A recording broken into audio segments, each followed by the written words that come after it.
Voici une objection à cette théologie de l'enfer qui est issue du Concile Vatican II.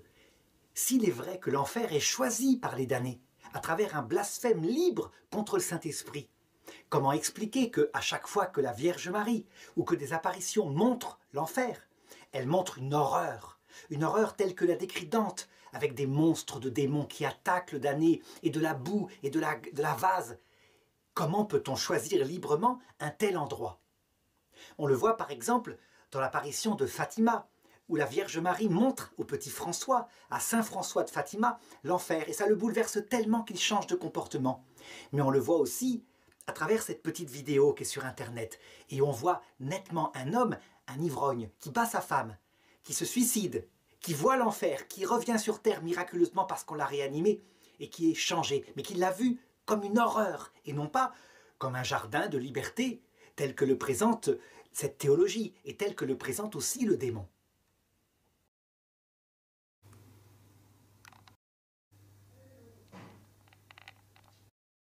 Eh bien, voilà ce qu'il faut répondre. Ces gens-là ont vu l'enfer qui leur a été montré par le ciel. C'est-à-dire que le ciel leur a montré les conséquences du choix des damnés. Et ces conséquences, elles sont réelles. Il faut bien comprendre que les damnés sont des êtres mauvais, méchants, des vrais démons. Et que lorsque le Christ leur propose le salut, ils en ricanent, ils n'en veulent pas. Ils veulent par contre de la vision béatifique, ils suivent en cela les démons, parce qu'ils s'en estiment dignes, et ils ne cèdent pas. Donc, pour un temps, ils sont là, et ils travaillent avec les démons, pour essayer d'entraîner le maximum de gens dans cet enfer.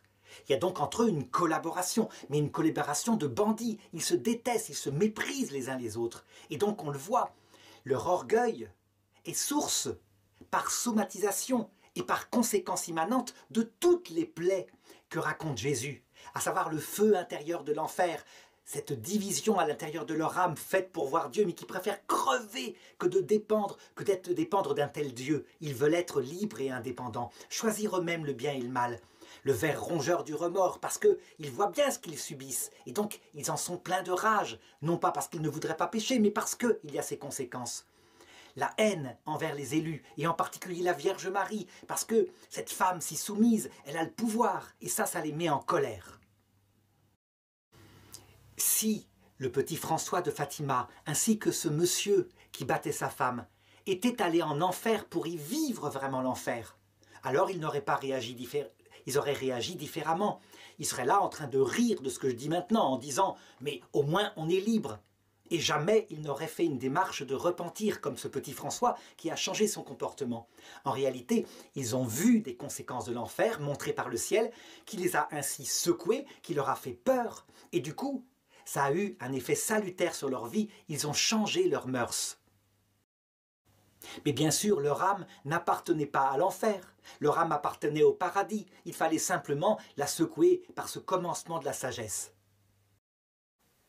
Quand l'enfer nous sera montré par contre par le démon lui-même, alors ce n'est pas sur ses souffrances qui sont des conséquences secondaires qu'il insistera, mais sur la liberté. Vous serez comme des dieux, vous choisirez le bien et le mal, et vous vivrez éternellement.